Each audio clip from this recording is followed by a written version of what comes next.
로마서 6장 8절에서 14절의 말씀입니다. 로마서 6장 8절에서 14절의 말씀, 신약 246페이지 근처에 있습니다. 저와 여러분이 한 절씩 교독하시며 마음에 받겠습니다. 제가 8절의 말씀을 먼저 읽겠습니다. 만일 우리가 그리스도와 함께 죽었으면 또한 그와 함께 살 줄을 믿노니 이는 그리스도께서 죽은 자 가운데서 살아나셨음에 다시 죽지 아니하시고 사망이 다시 그를 주장하지 못할 줄을 알미로다. 그가 죽으심은 죄에 대하여 단번에 죽으심이요 그가 살아계심은 하나님께 대하여 살아계심이니 이와 같이 너희도 너희 자신을 죄에 대하여는 죽은 자요 그리스도 예수 안에서 하나님께 대하여는 살아있는 자로 여길지어다. 그러므로 너희는 죄가 너희 죽을 몸을 지배하지 못하게 하여 몸의 사욕에 순종하지 말고 또한 너희 지체를 불의의 무기로 죄에게 내주지 말고 오직 너희 자신을 죽인 자 가운데서 다시 살아난 자 같이 하나님께 드리며 너희 지체를 의의 무기로 하나님께 드리라. 함께 읽겠습니다. 죄가 너희를 주장하지 못하리니 이는 너희가 법 아래에 있지 아니하고 은혜 아래에 있음이라. 아멘. 우리 금요 구역 예배 성경 공부 자리에 오신 구역장님과 구역원님들 모두 환영하고 축복합니다. 우리 인사하고 시작하도록 하겠습니다. 아까는 잘 지내셨는지요? 안부 인사였다면 마음을 담아서 축복의 인사를 함께 나누겠습니다. 주 안에서 사랑하고 축복합니다.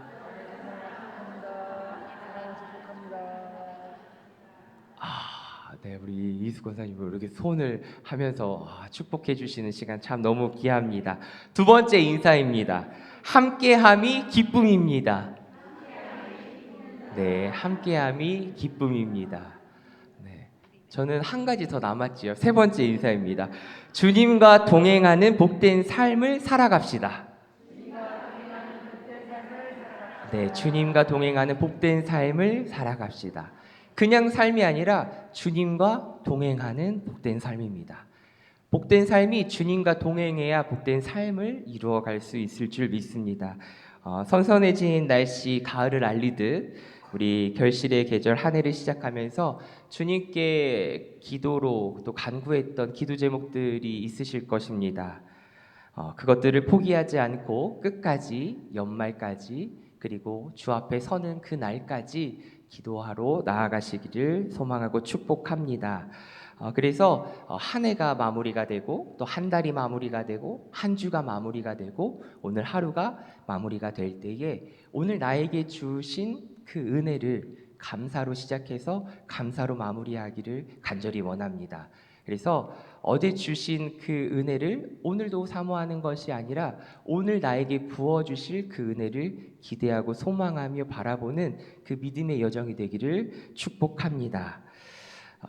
그런데 우리는 이런 질문을 할 때가 있어요. 예수님을 믿으면서도 끊임없이 죄의 유혹과 끊임없이 그러한 것들로 미혹을 당하면서 그렇게 싸우는 현실 속에서 이런 질문들을 합니다. 왜 나는 여전히 죄 앞에서 흔들리는 걸까? 나 흔들리지 않습니다 라고 이야기하는 사람이 있다면 흔들리는 것조차 인지하지 못하는 사람일 것입니다. 사람은 누구나 죄 앞에 흔들리며 살아갑니다. 오늘 본문에서 나오는 사도 바울조차 죄 가운데에서 흔들리지만 누구를 바라보고 누구를 향해 있는지 우리에게 권면하고 있기 때문이지요. 이에 탁월한 작가이고 기독교 변증가로 알려진 C.S. 루이스가 쓴 스크루테이프의 편지라는 이 소설책이 있는데요. 이 책을 통해서 잠시 사탄에 대해서 그리고 우리가 얼마나 그 사탄의 꾀임에 대해서 정신을 차리고 살아야 하는지 생각해 보고자 합니다. 이 책은 마귀의 존재를 명쾌하게 풀어낸 덕에서 사탄의 세계에 대해 대중적으로 소개를 그리고 이해를 이끌어낸 책입니다. 그는 이 책에서 마귀가 얼마나 교묘하게 세상을 속일 수 있는지를 보여주고 있는데요. 실제로 일어날 만한 일들을 흥미롭게 소설화해서 표현을 합니다.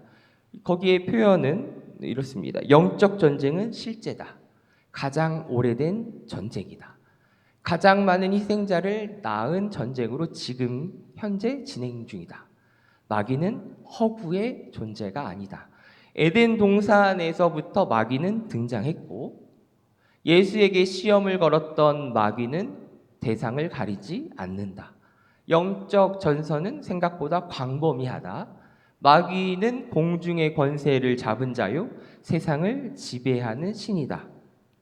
사상과 철학과 종교 등 모든 영역의 세상 문화에 손을 뻗치고 있다.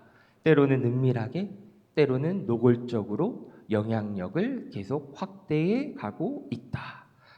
이렇게 책은 이야기하면서 소설을 펼쳐 나갑니다. 그리스도인들은 이러한 영적 전투를 피할 수 없습니다. 예나 지금이나 마찬가지죠. 아니요. 마지막 때라 일컫는 오늘을 살아가고 있는 지금이 더하면 더했지 덜하지는 않을 것입니다. 영적 전투는 게임과 다릅니다. 패배하면 피해가 막대한 만큼 언제나 치열합니다. 그래서 에덴 동산에서 시작된 이 전쟁은 여전히 지금도 진행 중이에요. 휴전도 없고요. 방학도 없습니다. 왜냐하면 끊임없이 마귀는 우리를 유혹하고 미혹하기 때문입니다. 그렇기 때문에 서두에서 이야기한 것처럼 그 마귀의 유혹에 왜 흔들리는 걸까라는 그 질문에 맞아, 왜 우리는 흔들리는 걸까? 왜 나는 흔들리는 걸까? 공감하지 못한다면 다시금 나의 삶을 되돌아볼 수 있어야 합니다. 사소한 것 하나에 우리는 흔들리기 마련이거든요. 남의 물건, 아무도 보지 않는 곳에 5만 원짜리가 하나 떨어져 있다고 할 때에 그런 유혹부터, 그런 도덕적인 관념부터 시작한 나의 신앙과 결부된 이 나의 삶에 시작되는 여러 가지 상황들 속에서 나의 신념과 나의 도덕적인 그 삶 속에서 하나님께서 주신 그 삶 속에서 어떤 삶을 살아가야 할지 그런 많은 결정 속에서 죄를 선택할 것인지 선을 선택할 것인지 올바른 길을 선택할 것인지 때로는 거스를 것인지 우리는 그 결정 속에 살아간다는 것이지요. 그런데 중요한 것은 쉬지 않고 마귀는 우리를 공격하기 때문에 우리는 여기에서 승리하려면 이기려면 무엇이 필요한 것인지 우리는 말씀 속에서 늘 알고 믿음으로 고백합니다. 오직 예수. 오직 예수. 예수 그리스도만이 우리의 힘이요 우리의 산성의 요새가 되어 주십니다. 나의 힘으로는 이길 수가 없습니다. 성령의 도우심만이 성령 하나님께서 우리를 도와주셔야 함이 그리스도 예수 안에서 하나님의 능력으로 우리는 승리할 수 있습니다. 아멘. 여러분의 힘으로 이기려고 하지 마십시오. 이겨보려고 해봤자 이길 수가 없습니다. 금방 패배합니다.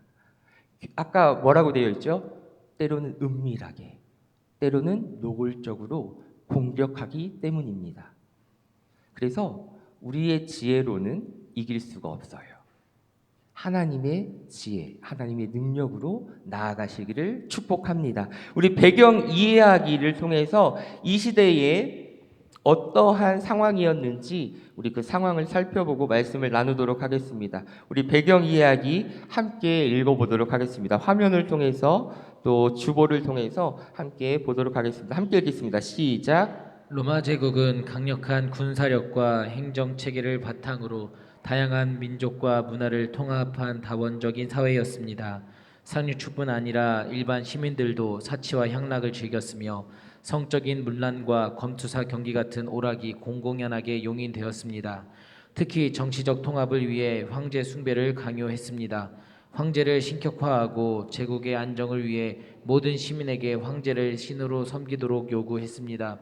이런 상황에서 유일신 신앙을 고수하며 황제 숭배를 권부했던 기독교는 당국과 충돌을 피할 수 없었습니다. 로마 교회는 이런 환경 속에서 신앙을 지켜야 했습니다. 다양한 계층의 성도로 구성된 이들은 황제 숭배와 물질주의적 문화 속에서 복음을 지키는 도전에 직면했습니다.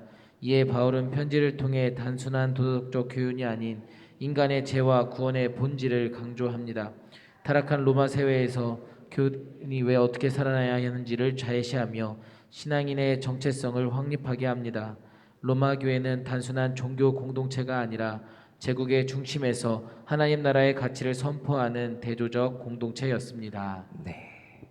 여기에서 타락한 로마 사회에서 기독교인이 어떻게 살아야 하는지를 제시하고 신앙인의 정체성을 확립하게 한다라고 말하고 있지 않습니까? 우리는 이것을 주목해야 합니다. 오늘 함께 나눈 본문에서 바울은 우리가 예수 그리스도와 연합되었다라고 강조합니다. 그와 함께 산다는 것은, 예수님과 함께 산다는 것은 새 생명 가운데 살아가는 현재의 삶뿐만이 아니라 부활의 소망까지 포함을 합니다. 그래서 9절은 이를 설명하죠. 이는 그리스도께서 죽은 자 가운데서 살아나셨음에 다시 죽지 아니하시고 사망이 다시 그를 주장하지 못할 줄을 알미로다. 예수님은 죽음을 이기시고 부활하셨고 더 이상 죽음의 영향을 받지 않으셨습니다. 주장하다라는 이 퀴리오라는 이 헬라어 말은 지배하다, 통치하다라는 뜻을 가지고 있는데요.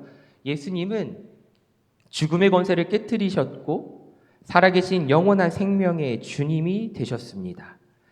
그러기에 그리스도 예수와 연합한 성도, 자녀는 죽음과 죄의 지배를 받지 않습니다. 믿습니까? 아멘입니다. 죄와 죽음의 지배로부터 자유함을, 해방을 얻었습니다. 아멘. 믿음으로 고백하시기를 간절히 소망합니다. 그래서 말씀 나누기 1번 우리 이렇게 이야기합니다. 바울은 예수 그리스도의 죽으심과 살아계심을 언급하면서 우리 자신을 어떻게 여기라고 말하고 있나요? 우리 10절과 11절 다시 한번 읽어보겠습니다. 함께 읽겠습니다. 시작. 그가 죽으심은 죄에 대하여 단번에 죽으심이요 그가 살아계심은 하나님께 대하여 살아계심이니 이와 같이 너희도 너희 자신을 죄에 대하여는 죽은 자요 그리스도 예수 안에서 하나님께 대하여는 살아있는 자로 여길지어다. 아멘. 10절은 앞 내용의 이유를 설명하고 있습니다. 그가 죽으심은, 예수님이 죽으심은 죄에 대하여 단번에 죽으심이요 그가 살아계심은 하나님께 대하여 살아계심이니. 히브리서 9장 28절에 예수님은 우리를 대신에 단번에 죽으셨고 부활 후에는 하나님의 영광을 위해 살아 계십니다라고 말합니다. 바울은 이 진리를 우리에게 적용하고 있는 것이지요. 이와 같이 너희도 너희 자신을 죄에 대하여는 죽은 자요 그리스도 예수 안에서 하나님께 대하여는 살아있는 자로 여길지어다. 우리는 예수님 안에서 죄에 대해서는 죽은 자입니다. 죽은 자는 유혹에 반응을 하지 않는데, 아까 우리 뭐라고 했죠? 우리는 왜 죄에 대해서 계속 흔들릴까? 그럼 우리가 죽지 않아서일까? 또 이런 질문이 나오겠지요. 어떠하십니까?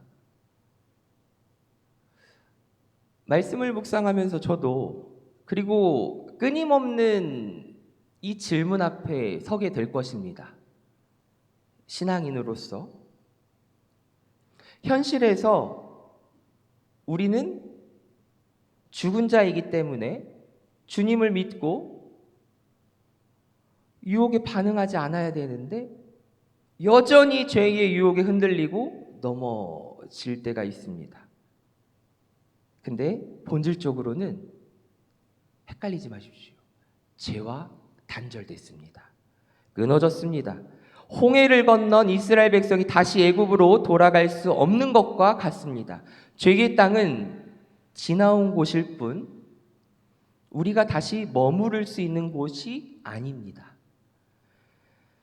그러나 하나님께 대하여는 우리는 살아있는 자라고 말씀하고 있지 않습니까? 하나님께 대하여 반응하고 교제하고 순종하고 살아가는 사람입니다.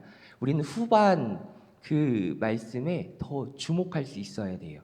죽은 자요, 그리고 하나님께 대하여는 살아있는 자요. 우리가 끊임없이 주님께 기도하고 연약한 나를 고백하고 하나님 이런 나를 사랑하시지요. 나를 불쌍히 여겨달라고, 이 믿음 흔들리지 않게 해달라고, 나를 붙들어 달라고 주 앞에 겸손히 기도로 나아가고 주님을 찬양하며 나아가며 하나님 붙들어 달라고 우리가 나아가는 이 삶, 우리는 흑암의 권세에서 건짐을 받아서 사랑의 아들의 나라로 옮겨졌음을 콜로새서 1장 13절은 고백하고 선포하듯이 죄에 대해서는 단호히 선을 그을 수 있어야 하고 하나님께 향해서는 믿음으로 응답하며 살아갈 수 있기를 간절히 축복합니다. 그 삶이 영적 전쟁이에요. 휴전이 없어요. 끊임없이 가야 돼요. 언제까지? 주님 앞에 설 때까지. 우리는 그것을 잊어서는 안 됩니다. 계속해서 말씀드릴 거예요. 잊어서는 안 됩니다. 무엇을? 영적 전쟁을. 끊임없이 죄와의 싸움을 잊어서는 안 됩니다. 하나님의 용서를 믿고 받아들이는 것은 단순한 감정의 위로가 아니라 신앙의 본질적인 태도입니다. 예수님의 대속 죽음으로 죄와 사망의 실체가 무너졌습니다. 끝났습니다. 그러나 우리는 용서받았음에도 여전히 죄책감에 시달릴 때가 있습니다. 하나님의 용서를 믿지 못하고 죄책감에 빠지는 태도는 죄로부터 자유를 온전히 누리지 못하는 우리 자신을 보게 되는 것이지요. 하나님은 하나님의 그 은혜 안에서 자유를 누리며 감사함으로 변화되는 삶을 살아가기를 원하십니다. 그리고 그런 삶을 오늘도 우리에게 허락하셨습니다. 그 하루를 우리에게 허락하셨습니다. 그런데 그것을 우리가 죄와 하나님 그 은혜 안에 양다리를 걸치면서 이것을 선택할지 저것을 선택할지 망설이 나는 것이지요. 확 회개하고 뒤돌아서서 하나님께서 인도하여 주시는 그 선한 길로 우리가 걸어가기를 간절히 소망합니다. 이 하루를 그 삶으로 살아내시기를 축복합니다. 우리가 그럴 때 주님께서 주시는 죄로부터의 자유함, 죽음으로부터의 자유함, 온전함을 누릴 수 있을 줄 믿습니다. 성경은 분명히 말씀합니다. 그리스도 예수 안에 있는 자에게는 결코 정죄함이 없다라고 선포합니다. 우리가 이 믿음 가운데 오늘 하루도 살아가시기를 소망합니다. 이제 바울은 복음의 진리를 삶의 실천으로 이끌어 가는데요. 죄는 왕자에서 쫓겨났고 하나님이 우리 삶의 주권자가 되셨습니다. 그러면 우리는 누구를 위해 살아가야 합니까? 주님을 위해 살아가야 함을 우리 권사님들은 고백하지요. 아멘입니다. 말씀 나누기 2번. 바울은 우리 지체를 무엇에 비유했고 어떤 대상에게 드려야 한다라고 말했나요? 13절 말씀 함께 읽겠습니다.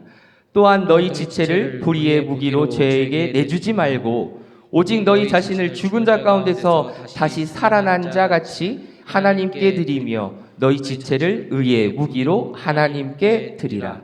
아멘. 죄를 따르지 말고 하나님을 위한 의의 도구로 살아가야 한다라고 성경은 말씀합니다. 오늘 본문은 말씀합니다. 의의 열매는 하나님께 드릴 때에 맺힙니다. 성령의 열매, 우리 수요 성경 공부하고 있지 않습니까?